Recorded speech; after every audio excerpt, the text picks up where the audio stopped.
Fique agora com o Bom Dia Rural, o programa de quem planta e produz. Oferecimento Cressol. Começamos junho com o pé direito. Bom dia! Praticamente metade do ano já passou e nós seguimos juntos com o Bom Dia Rural. Sempre aos domingos, às 10 horas da manhã na TV Sudoeste e também nas redes sociais. Acompanhe agora os destaques desta edição.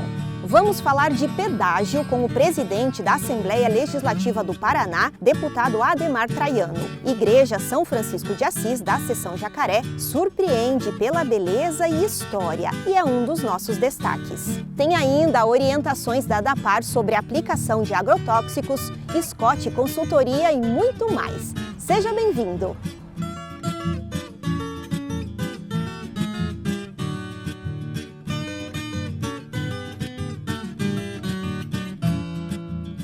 Começa a valer neste mês, dia 12 de junho, as novas orientações da ADAPAR sobre a distância mínima para a aplicação de agrotóxicos. Veja na reportagem. A ADAPAR estabelece distâncias mínimas para a aplicação de agrotóxicos nas lavouras do Paraná. A medida começa a valer a partir do dia 12 de junho e visa prevenir a contaminação ambiental e a deriva de agrotóxicos para as propriedades vizinhas e assim não prejudicar a saúde dos moradores, criação de animais, a produção de culturas sensíveis e a contaminação de alimentos produzidos. Segundo a portaria 129 da ADAPAR, no caso de aplicação de agrotóxicos por aparelhos costais, tratorizados de barra ou drones, a distância mínima é de 50 metros. Caso contrário, fica proibida a aplicação desses produtos. Quem descumprir com a regra está sujeito a penalidades. Então, um dos motivos dessa atualização da legislação é justamente a inclusão do drone na lei, né? O drone se equipara junto aos tratores de barra e os aparelhos costais. Então, a aplicação na legislação diz aeronave remotamente pilotadas, ARP, os chamados drone, é a distância mínima também de 50 metros. Uma informação importante do drone é que o receituário agronômico tem que estar descrito aplicação aérea, o produtor rural, se ele está contratando alguma empresa para aplicar, deve ver se essa empresa está registrada ou não na ADAPAR. E se o produtor rural comprou o drone e está aplicando por conta própria, é interessante ele ficar atento às legislações específicas de drone. Não é só levantar o drone e aplicar o agrotóxico. A portaria também determina que a prescrição do receituário agronômico por profissional habilitado é obrigatório para a compra e utilização dos agrotóxicos, bem como a tecnologia de aplicação. O fiscal de defesa agropecuário, Paulo Campos, também alerta sobre outros pontos da normativa. As recomendações é sempre comprar em loja registrada, junto à ADAPAR, com nota fiscal e receituário agronômico.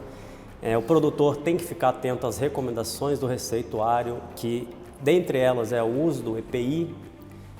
Muitos produtos exigem o trator cabinado, tá? E lógico, né, as questões de regulação do pulverizador, do momento de aplicação, isso tudo está descrito no receituário agronômico, mas o agricultor pode procurar tanto o técnico agrícola quanto o engenheiro agrônomo para tirar qualquer dúvida. Tá? Mas com relação às distâncias de aplicação, eu quero frisar que isso não é novidade para ninguém.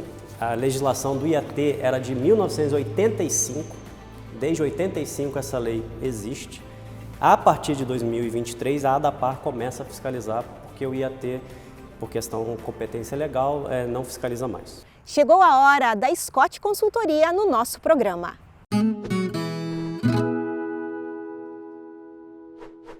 Olá a todos que estão nos acompanhando. Sou Pedro Gonçalves, engenheiro agrônomo e atuo como analista de mercado aqui na Scott Consultoria. Eu venho trazer para vocês aí as notícias, do mercado do boi gordo. O que a gente viu ao longo dessa semana, o que a gente pode esperar para esse curto prazo, esse começo de junho. Bom, o que a gente viu ao longo dessa semana foi uma queda um pouco mais abrupta, em relação ao arroba do boi gordo, isso considerando aí, tendo como referência o mercado do boi gordo aqui em São Paulo, no acumulado aí R$10 por arroba de queda, tanto para o boi com destino ao mercado interno, quanto também ao mercado exportador. O boi China aí é pregoado por volta dos R$245 por arroba, mercado interno R$240 por arroba, ainda com esses R$5 de ágio. e por que isso está acontecendo, né? A gente está entrando aí nesse período da entre-safra de capim, então as pastagens já não estão mais conseguindo suportar, né, a presença ali do bovino, já não fornecem tanto alimento necessário ali para a terminação do gado a pasto, então o pecuarista acaba tendo que ofertar esse bovino, diminuir a carga em cima dessa pastagem, e esse aumento de oferta, né, da matéria-prima para as unidades frigoríficas acabam fazendo com que elas precisem um pouco menos aí da compra, então consigam derrubar um pouco do preço, né, da cotação aí da arroba do boi gordo, por isso que vem em queda nesses últimos momentos. Também, somado a isso, vem esse consumo interno ainda um pouco lateralizado, né? Estamos vendo aí alguns estoques um pouco altos em algumas unidades frigoríficas, nem todas, assim como a escala de abate, que nas unidades frigoríficas grandes, né, os frigoríficos aí que têm uma capacidade boa de abate de bovino diários, eles conseguem, né, ter uma escala mais alongada, contratos já fechados de entrega com os pecuaristas, porém as unidades frigoríficas menores aí trabalhando com escalas um pouco mais curtas, fechando semana ou períodos até um pouco mais curtos. Porém, as compras são o bastante, né, para que essas escalas sejam concluídas sem ter algum prejuízo por parte do frigorífico. Para o mercado externo, a gente está vendo aí a pressão, né, em cima do preço da tonelada de carne exportada, os preços aí mais próximos de $5.000 por tonelada de carne, e esse dólar trabalhando mais próximo, né, dos R$5 aí, uma valorização do real frente ao dólar, podendo trabalhar aí até abaixo dos R$5, acaba diminuindo a margem, né, do frigorífico que trabalha com exportação, por isso esse ágio talvez aí chegue a ficar nulo em alguns momentos para esse curto prazo. A expectativa é que essa pressão continue, até que essa oferta, né, excessiva aí de bovinos terminados a pasto se encerre e comecemos então a entrar no primeiro giro de confinamento, que pegando aí alguns dados do IMEA, né, de questão de confinamento, vieram aí com uma expectativa de redução do número de bovinos confinados. A Scott Consultoria também detectou isso com alguns agentes chaves aí por todo o Brasil. Então talvez a oferta de gado confinado para esse segundo semestre também seja um pouco mais enxuta, e o segundo semestre é marcado aí por uma recuperação da arroba do boi gordo. Não esperamos aí uma recuperação drástica, volumes altos em relação à arroba, valorização da arroba, porém deve sim trabalhar com os preços melhores do que a gente vem trabalhando para esse finalzinho, né, de semestre aí, esse começo de junho. Bom, pessoal, o que eu tinha para trazer para vocês era isso. Mais uma vez agradeço, um forte abraço a todos vocês, bons negócios e até a próxima.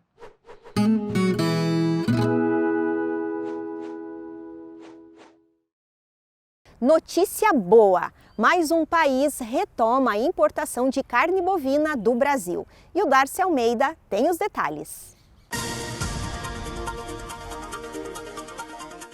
O governo brasileiro recebeu com satisfação o anúncio nesta semana sobre o fim das restrições à carne bovina brasileira impostas pelo Catar em razão do caso isolado de encefalopatia espongiforme bovina, uma forma atípica da doença no Pará. A boa notícia, que se soma à recente reabertura dos mercados na Tunísia, Palestina e Rússia, representa a plena normalização do comércio do produto com o Catar.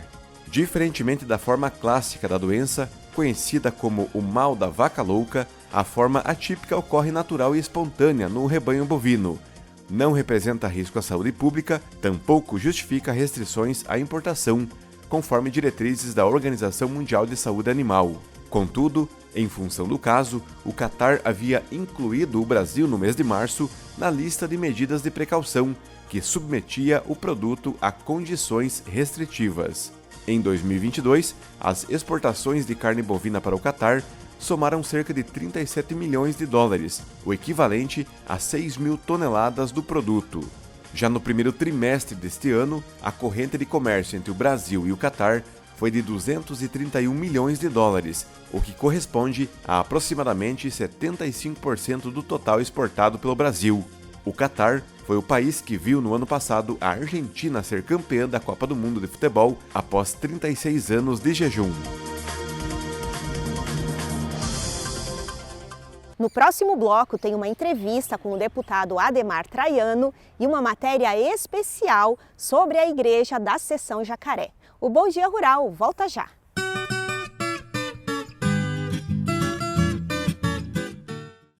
Quem sempre esteve ao lado do agricultor sabe a importância de um relacionamento de verdade.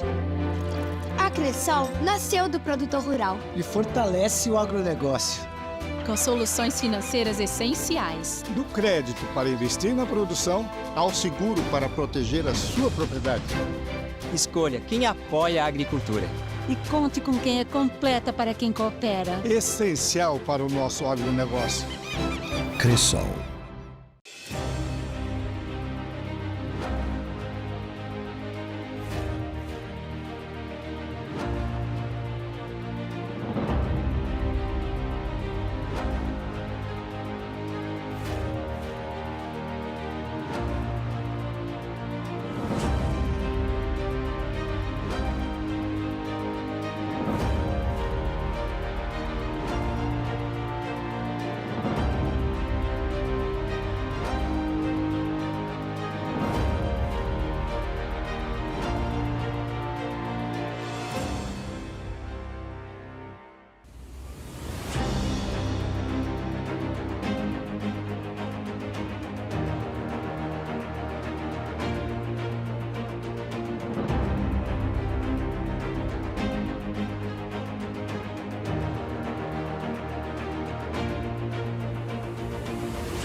Localizada no coração do agronegócio em Dois Vizinhos, conheça a Agrotech Drones, sua revenda autorizada X-Mobots e DJI, atendendo toda a região. Na Agrotech Drone, você encontra os melhores drones agrícolas, peças e todo o suporte necessário. Com excelência e confiança, o seu drone Agras está em boas mãos. E não é só isso, com a Agrotech Drones você tem um acompanhamento de operações, garantindo resultados excepcionais. Aproveite todo o poder da tecnologia no campo. Venha nos visitar ou entre em contato agora mesmo. Agrotech Drones. Mais produtividade, melhores colheitas.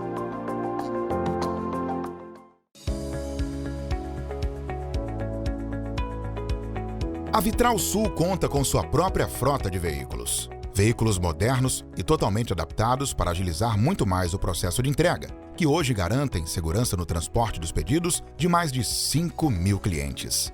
Desde o carregamento até a porta da sua empresa, em praticamente todas as cidades do Paraná, Santa Catarina e Rio Grande do Sul.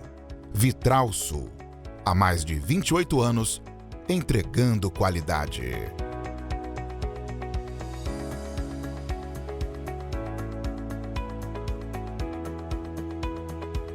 A Difer Distribuidora de Ferros e Aços fornece a mais completa linha de ferros e aços para a construção civil, a ferros, vergalhões, colunas e vigas de todas as bitolas, treliças, malhas de ferro, pregos e parafusos. Para o sítio ou fazenda, possui arame farpado, liso, ovalado e ferragens para todas as aplicações. Para a metalurgia tem tubos, perfis, eletrodos e muito mais. Ainda a Difer Bem Viver Construção e Acabamentos. Loja anexa à distribuidora, tem do piso ao teto, do acabamento à pintura, do jardim à horta. Dispomos de materiais que se enquadram perfeitamente às suas necessidades. Agora veja o nosso diferencial. O atendimento é familiar. A nossa família atende a sua. Rua Dionísio Paese, 181, ao lado do Detran, e Avenida Natalino Fausto, 670, próximo à Trincheira.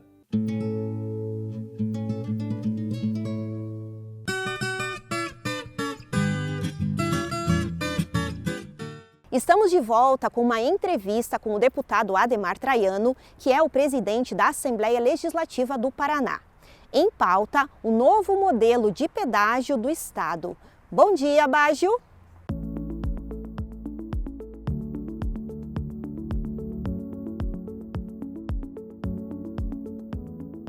Bom dia, Karine. Bom dia você que nos acompanha. Hoje o Bom Dia Rural vai conversar com o presidente da Assembleia Legislativa do Paraná, deputado Ademar Traiano. Deputado, uma questão que está em evidência novamente é a questão do pedágio, que agora o novo modelo começa a tomar forma. Qual a sua avaliação, sua expectativa em relação a esse novo pedágio que está chegando ao Paraná? Bom, a questão pedágio é uma discussão já que vem se arrastando há muito tempo, né? todos eram contra o pedágio. Claro, tarifas exorbitantes que acabava prejudicando o agronegócio, o setor produtivo, mas esse tempo em que ficamos sem cobrança de pedágio, também já há uma cobrança enorme por parte da população, porque o leito das estradas já está em situação bem horrível, né, para transitar. Então há um clamor hoje pela volta do pedágio. Houve uma discussão ampla sobre esse tema e, segundo o governador, ele só pautaria essa matéria desde que pudéssemos ter tarifas menores com obras e a segurança de que essas obras seriam executadas. Nesse processo amplo de discussão, a Assembleia teve participação lá atrás, porque o modelo inicial não servia ao Paraná, e aí foi vital, importante a participação da Assembleia Legislativa. Aí, num segundo momento, muda governo, também os deputados que faziam parte da frente interviram entendendo que o projeto não era o melhor, mas acabou, enfim, definindo-se pela proposta trabalhada pelo governador e pelo atual ministro de Infraestrutura, que afirmam de que nós teremos um pedágio acessível e com obras, né, nos próximos 3 anos, tão logo inicie as tratativas e saia o leilão de concessão. Deputado Traiano, em relação ao sudoeste do Paraná, o senhor acredita que, de fato, aquele lote que contempla o corredor do sudoeste vai imediatamente entrar nessa negociação e essa concessão vai se tornar realidade? Nós temos 6 lotes de pedágio. Paraná. Os primeiros 2 lotes, o lote 1 e o lote 2, já vão para a Bolsa de Valores, né? Um em agosto, outro em setembro. A ideia é de que até o final do ano, esses 2 lotes já possam, enfim, ter o ganhador da concorrência e já as empresas iniciem o processo de recuperação do leito. As obras de duplicação, elas estão previstas dentro de 3 anos, mas também não significa dizer que as empresas não possam antecipar. É lógico, se eles anteciparem, também para as empresas, né, o benefício será concedido de forma maior. Aqui no sudoeste restam ainda 4 lotes, né? Seria o sudoeste do Paraná, a região oeste. Segundo o secretário de Infraestrutura, há uma tendência de fazer com que esses 4 lotes possam ir à Bolsa, todos eles juntos. Depende do Tribunal de Contas da União, que está fazendo análise ainda definitiva desses lotes. Tão logo o Tribunal de Contas da União libere, aí sim está autorizado para ir à Bolsa de Valores.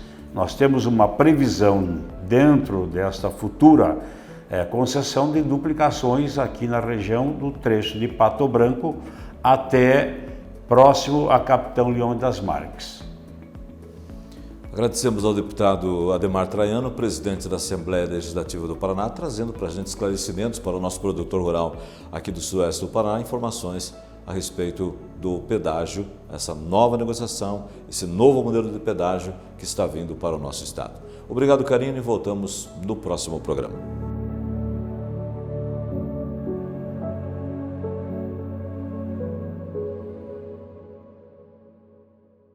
Obrigada, Baggio, e até semana que vem.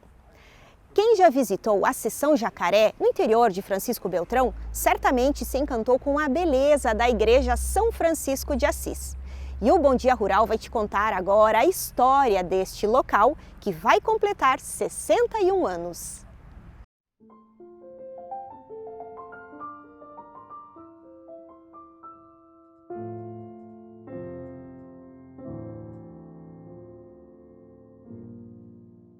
Na década de 50, muitas famílias descendentes de italiano buscaram nesta terra uma chance de construir uma vida e prosperar. Uma das comunidades mais antigas da Vila Marrecas, hoje o município de Francisco Beltrão, é a comunidade da Seção Jacaré. As mais de 100 famílias que moravam nesta região viviam da agricultura. O povoado inteiro se formou em volta da igreja São Francisco de Assis. A bela capela, construída toda de madeira, com recursos que existiam aqui na época, chegou a esta forma com a ajuda do povo. Em 1953, os primeiros moradores fizeram um movimento para erguer a edificação.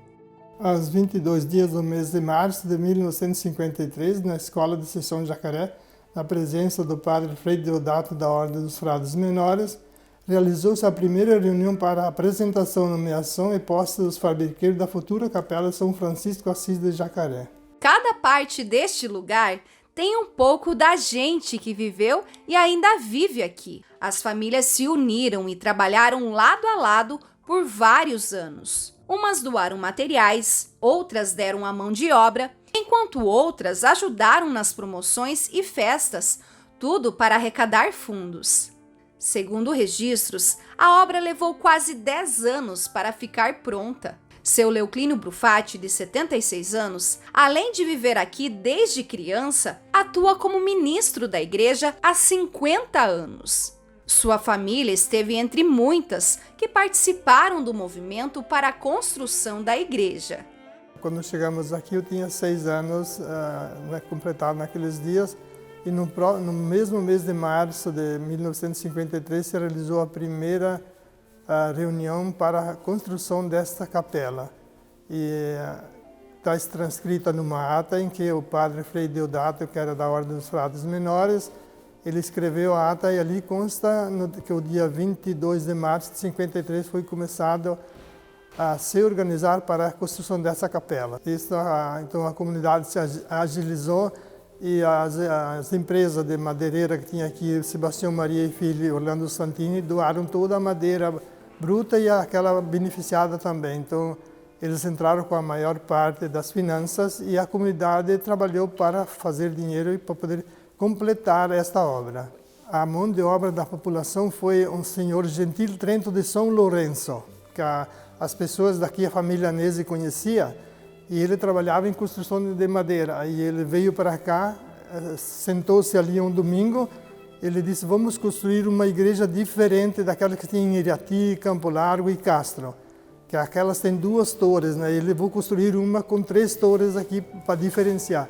E foi a construção que está aqui até hoje. Havia uma escala de serviço. O Gentil Trento era o marceneiro, que nós dizia, o construtor. Mas daí o Conselho de Pastoral, que hoje nós chamamos, que aquele tempo era fabriqueiro ou diretoria, mas era o Conselho de Pastoral. Eles escalavam 8 ou 10 pessoas para cada 2, 3 dias. Então, essa semana, o José, o Antônio, o Pedro, o Paulo vão vir segunda, terça e quarta, 6 ou 7, 8 pessoas. E o resto era assim, como uma sequência, sabe? Daí, quando terminava, voltava de novo, começava o começo. Porque tinha muita gente que não era escalada e vinha trabalhar aqui e ajudar. Porque, dentro das torres, para subir, ela é uma madeira tudo encaixada, trançada assim, e era feito tudo manual, não tinha máquina para fazer. Então era com formão e com martelo. O cara desenhava e botava o peão ali, ele ia cortando, fazendo aquele encaixe das madeiras. A Igreja da Seção Jacaré tem 26 metros de altura, 3 torres e um sino, que era tocado toda vez que se iniciava a celebração. Na parte interna, as imagens sacras, inclusive a do padroeiro da igreja, São Francisco de Assis, são itens de doação das famílias. Seu Leuclínio conta que cada uma delas tem uma história com a comunidade. Nós temos Santa Luzia, que está aqui sobre o altar, em que as senhoras fizeram promessa e compraram essa imagem, pedindo a Nossa Senhora que ajudasse para que aliviasse o sofrimento da comunidade por essa doença. E assim aconteceu um milagre e a doença se eliminou em poucos dias e a imagem continua até hoje. Então, nós temos várias outras, temos aqui a Nossa Senhora dos Campos, que está aqui ao lado. Como naquela época as famílias não eram economicamente bem que nem hoje, você tinha o leite, o queijo, um alimento primordial para as pessoas. E esse mesmo grupo de senhoras se deu aqui uma infestação grande afetosa. E quando é uma febre que dá na vaca ou no boi, e elas fizeram uma promessa, se essa doença fosse eliminada, elas comprariam essa imagem que tem ali com Nossa Senhora, nós vimos lá um pastor e as ovelhinhas, e foi o que aconteceu. Ao longo do tempo, muitas coisas mudaram, lembra o morador, inclusive os rituais religiosos. Nos anos 60, as celebrações na igreja eram muito esperadas pela comunidade.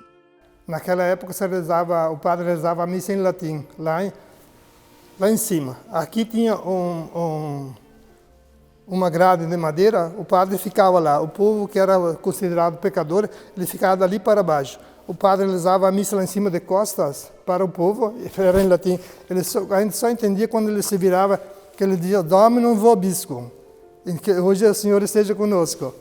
E o resto ele fazia, o início, as leituras, as preces, era tudo ele que fazia. Então, e o povo, enquanto ele fazia essa parte da consagração, tudo o ritual, aqui se rezava parte do terço, Ave Maria, até que enquanto que o padre não terminasse lá, o povo era um mero assistente da missa, o povo. Aqui tinha mais de 120 famílias aqui na comunidade. Então, o dia de missa era o dia especial que separava tudo, se vinha para a igreja, vinha pai, mãe e filhos todos para a igreja. Hoje, a Igreja São Francisco de Assis é considerada patrimônio histórico de Francisco Beltrão. Devido à ação do tempo, a edificação já precisou passar por reformas para conservar suas características originais de fundação. A Igreja São Francisco de Assis, além de ser um bem cultural, se tornou um ponto turístico de Francisco Beltrão. Todos os anos recebe milhares de visitantes, tanto da região quanto de pessoas de fora do país. As celebrações religiosas ainda são mantidas aqui, tradicionalmente aos domingos, às 10 horas da manhã. Já os passeios turísticos podem ser feitos durante a semana com agendamento no Departamento de Cultura de Francisco Beltrão. Seu Leoclínio sente muita alegria em fazer parte deste lugar que é o símbolo da fé e a união de um povo. Em todo lugar que a gente vai, não só na nossa igreja, porque é patrimônio cultural, mas onde você entra numa igreja é a casa de Deus. E onde você entra na casa de Deus, você se sente bem, porque aqui dentro, pelo menos, tem que ser, o que a gente fala tem que ser. Então, a gente está aqui há 50 anos como ministro, mas antes já a gente ajudava a rezar o culto dominical antes de ser ministro da Eucaristia. Então, eu acho que onde que tem Deus, não se pode mentir, não se pode enganar o povo. E a casa de Deus é a casa de oração, casa de vivência, tem que ser daqui, mas tem que ser vivida lá fora, né? E a comemoração dos 61 anos é no dia 26 de julho, dia de Santa Ana. Um grande abraço a todos da Seção Jacaré que acompanham o Bom Dia Rural, em especial ao seu Leoclínio Brufatti, que acompanhou a nossa reportagem.